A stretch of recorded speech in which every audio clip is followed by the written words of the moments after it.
Hey guys, it's James, and today we'll be talking about lesson objective number 1, which is the role of motivation in motor learning and how goal setting, praise and criticism, success and failure, self-esteem, competition and cooperation can operate to motivate people to learn.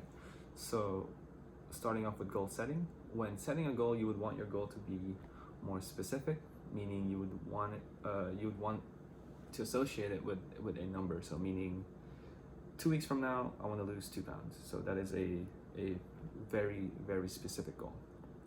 And when comparing long-term goals and short-term goals, long-term goals aren't really that effective because when you set a very long-term goal, you can't really track your progress that well. So let's say you just say, a year from now, I want to bench press more than what I'm doing today. So that is a very long-term goal and you can't really track it.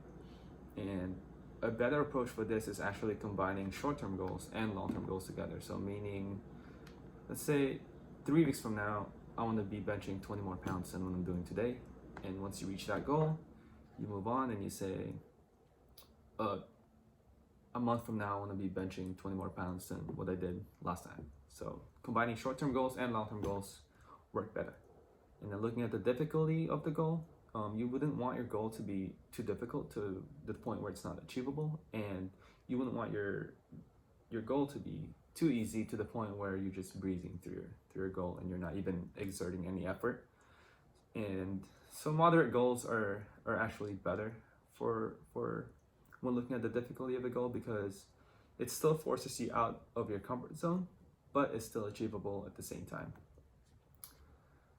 And moving on to praise and criticism, praise usually works better for introverts and criticism works better for extroverts. Praise works better for introverts because you are praising them and just telling them that they did a really good job.